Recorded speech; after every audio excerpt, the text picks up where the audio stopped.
केवल आदरपूर्वक सुनने की ही ऐसी महिमा है कि जो अर्जुन धनुष बाण छोड़कर बैठ गए थे, हार गए थे भीतर से, वे ही पौरुष से भर उठे, उनका पौरुष जाग उठा और श्रवण मात्र ने उनको विजय दिला दी।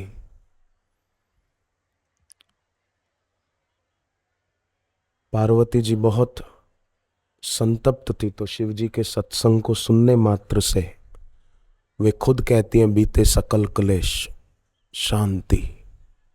उसी प्रकार हम भी गुरु के वचन सुनने के बाद फिर और कुछ ज्यादा बोलने सुनने में न रहें, शांत रहें। व्यर्थ बातें ज्यादा सुनने से व्यक्ति सार्थक सुनने की अपनी शक्ति गंवा बैठता है। बेकार की चीजें ज्यादा देखने से जो देखना चाहिए उसकी शक्ति गंवा बैठता है। तो जब व्यक्ति ये पक्का कर लेता है कि जो नहीं करना चाहिए वो मैं नहीं करूंगा, जो नहीं करना चाहिए वो नहीं करने से जो करना चाहिए उसके लिए शक्ति का संचय हो जाता है। न करने योग्य में ही शक्ति बिखरती रही तो जो करने योग्य है उसके लिए शक्ति कहां से आएगी। तो ये बहुत बढ़िया बात है कि गुरु के वचन सुनकर थोड़ी देर शांत बैठे। अभी भी हमने जो आज वाणी सुनी गुरुवर की, थोड़ा शांति से मन में मनन करें, इससे बड़ा लाभ होता है, बहुत लाभ होता है। श्रवण किया है, मनन भी करना होगा। जिसकी इच्छाएं ज्यादा है, बहुवचन, जो बेकार की बातें ज्यादा बोलता है, बहु आचार, जो दंभ का व्यवहार करता है, व्यवहार जो चालबाजी जानता है, बड़ा चलता पुर्जा है, ठगाई करता है, धोखा देता है किसी को, ऐसे व्यक्ति का भला नहीं हो सकता। बहुरुचि और बहुवचन, बहुआचार व्यवहार, तिनको भलो मनाई बो यह अज्ञान अपार, उसका भला नहीं हो सकता। और जिसकी ज्यादा इच्छाएं नहीं, जो ज्यादा फालतू बातें बोलता नहीं है, जो दंभ नहीं करता और जो ठगाई नहीं करता, उसका भला निश्चित है। ये सब सद्गुण किस में आएंगे? जो इस प्रकार शांत बैठे, शांति का संपादन करे, उसमें आएंगे। उसका सामर्थ्य बढ़ेगा, सामर्थ्य बढ़ेगा तो ये अपने आप होगा। बहुरुचि और बहुवचन, बहुआचार व्यवहार, तिनको भलो मनाई वो ये अज्ञान अपार।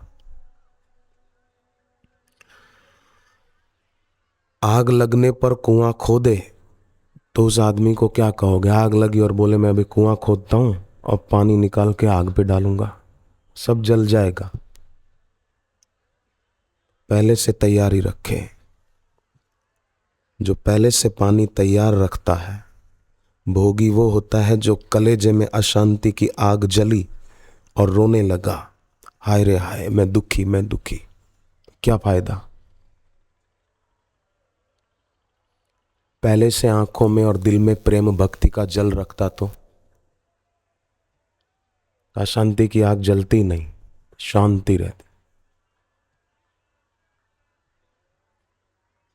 और जिसके दिल में अपने गुरु के लिए प्रेम भक्ति होती है, वो बहुरुचि, बहुवचन, बहुआचार व्यवहार, इनसे दूरी रहेगा। तुलसीदास जी ने कहा, कूप खनत मंदिर जरत आए धारी बबूर, बवही नवही निज शीश सब मूर्ख शिरोमणि कूर।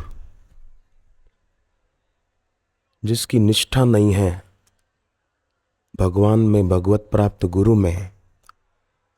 तुलसीदास जी कहते मूर्ख शिरोमणि कूर, वो ना समझो में शिरोमणि है।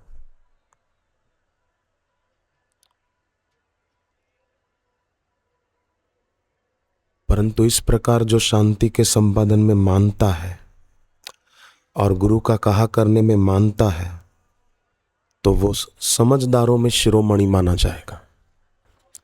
भोजन करते ना हम लोग, कभी फल खाते हैं, कभी अन्न, तो भोजन करना हम लोग कर्तव्य नहीं मानते कि कर्तव्य है रोटी खा लो, टाइम हो गया।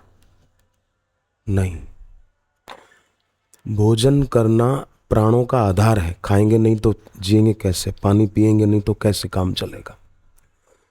तो जैसे खाना पीना ये व्यक्ति कर्तव्य मानकर नहीं खाता पीता, इसको प्राणों का आधार मानता है, उसी प्रकार जप को, ध्यान को, मौन को, सत्संग को प्राणों का आधार मानकर चले तो उसका कल्याण जरूर होगा। गुरु नानक देव जी ने कहा, जे जुग चारे आरजा होर दसूणी होए, जिसकी आयु इतनी लंबी हो कि चारों युगों जितनी, उससे भी 10 गुनी हो जाए, सब जगह उसकी कीर्ति हो जाए, परंतु अगर भगवान की नजर में नहीं जचे तो कुछ भी सार नहीं। या यूं कहो कि मन में भक्ति प्रीति नहीं तो कुछ भी सार नहीं।